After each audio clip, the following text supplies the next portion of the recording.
दोस्तों 5 अगस्त के दिन शाम को 7 बज रहे थे। चंद्रयान-3 चांद के बेहद करीब पहुंच चुका था। इसरो के हेडक्वार्टर में वैज्ञानिक नजर उस पर टिकाए हुए थे। चंद्रमा के नजदीक जाते ही वैज्ञानिकों ने अचानक चंद्रयान-3 की गति को घटा दिया। इस दौरान इसकी गति को घटाकर 3600 किलोमीटर प्रति घंटे के आसपास कर दिया गया।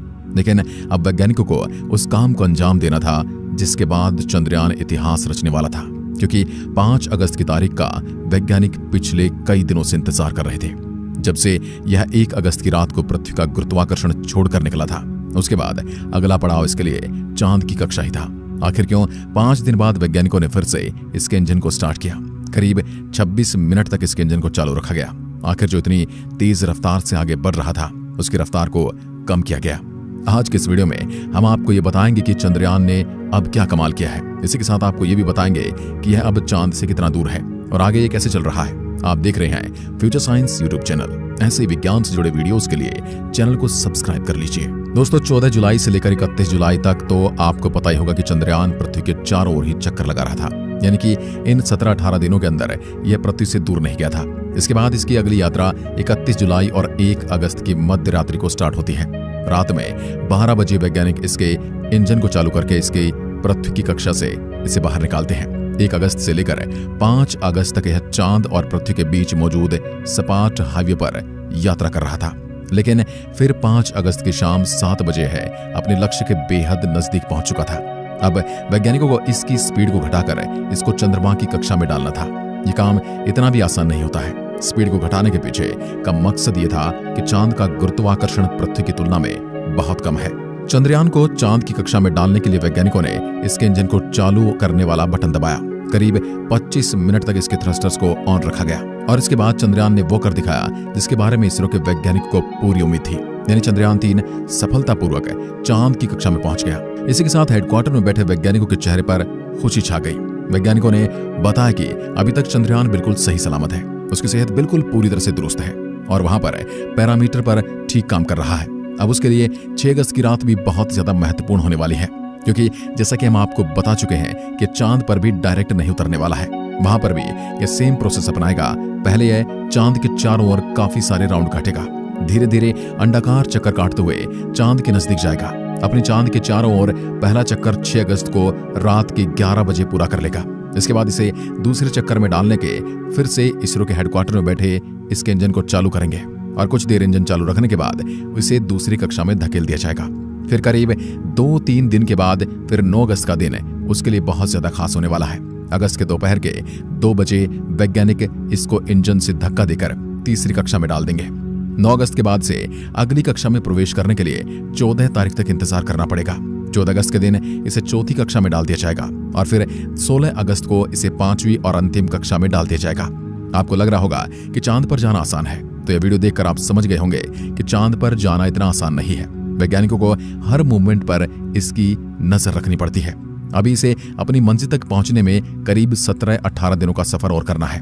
जब यह इस तरह राउंड काटता हुआ चांद की सतह से 100 किलोमीटर दूर रहेगा, फिर वैज्ञानिक एक बेहद महत्वपूर्ण काम करने वाले हैं। फिर से वैज्ञानिकों को यहाँ पर चौकस रहने की जरूरत होगी, क्योंकि 17 अगस्त के दिन लैंडिंग मॉड्यूल यानी चंद्रयान का वो हिस्सा जिसे चंद्रमा की जमीन पर उतरना है, उसके अंदर लैंडर और रोवर शामिल है। वह प्रोपल्शन मॉड्यूल से अलग हो जाएगा। उसके बाद चंद्रमा पर अंतिम लैंडिंग से पहले लैंडर पर डी ऑर्बिटिंग प्रक्रिया होगी, यानी जिस समय ये चांद की सतह से 100 किलोमीटर दूर पहुंच जाएगा, उसके बाद भी उसे नजदीक लाने के लिए चांद के चारों ओर फिर से राउंड कटवाए जाएंगे और हर राउंड के बाद दूसरा राउंड चांद के नजदीक जाता जाएगा। इस तरह यह जब चांद से महज 30 किलोमीटर दूर रहेगा, उस समय इसके उतरने का प्रोसेस स्टार्ट किया जाएगा।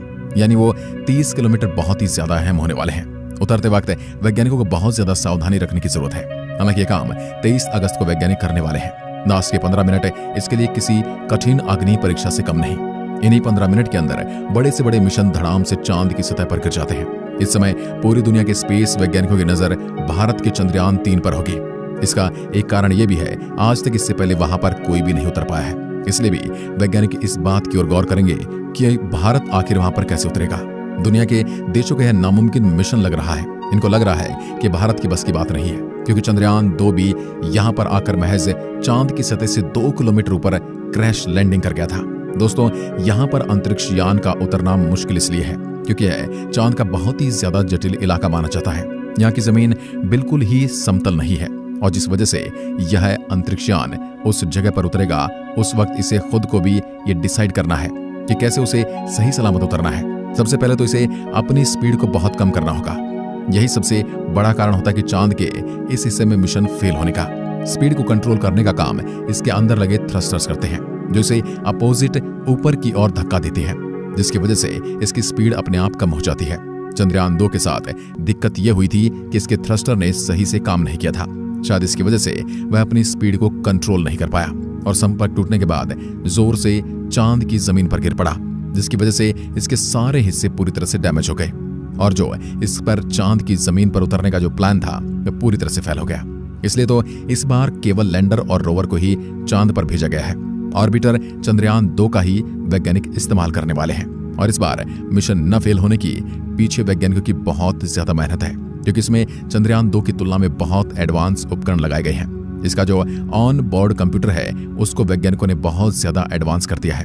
पिछली बार ये फोटो के जरिए एनालिसिस करके अपनी जगह तलाश कर रहा था, इस बार उसे वीडियो के बेस पर इस प्रकार का काम करना होगा। रियल टाइम डेटा हाथों हाथ लैंडर को देता रहेगा ताकि लैंडर को उतरने में किसी भी प्रकार की परेशानी ना हो। 23 अगस्त को यह उतरने के बाद पूरी दुनिया इसरो का लोहा मान लेगी, क्योंकि नासा जैसी बड़ी बड़ी स्पेस एजेंसियों को लगता है कि चांद पर जाना केवल हमारा ही काम है। इसरो के वैज्ञानिकों ने चंद्रयान 3 को पृथ्वी से बहुत बड़ी जिम्मेदारी देकर दूसरी दुनिया में भेजा है। उसे वहां पर ऐसे ऐसे रहस्यों का पता लगाना है जो आज से पहले कोई भी अंतरिक्ष एजेंसी नहीं लगा पाई है। चांद पर जो भी रहस्य मौजूद है वो चांद के दक्षिण वाले इलाके में ही मौजूद है। अगर चांद के इस इलाके में जिस देश ने भी डेरा डाल दिया उसका नाम इतिहास के पन्नों में दर्ज हो जाएगा। और अगर भारत के वैज्ञानिकों ने ये दिखाया है तो उसके बाद दुनिया की स्पेस एजेंसी भी अपने अंतरिक्षयान को वहां पर भेजने की कोशिश करेंगी। करोड़ों सालों से वीरान पड़ी यह जगह दुनिया भर के वैज्ञानिकों को परेशान कर रही है, क्योंकि चांद के ऑर्बिट से इस जगह के बारे में पूरी तरह से पता लगाना इम्पॉसिबल है।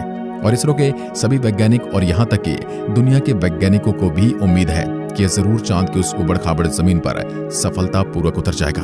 और मान लो ऐसी कोई परिस्थिति बन जाती है तो इसके लिए वैज्ञानिकों ने दूसरे रास्ते को भी दिमाग में रखा है।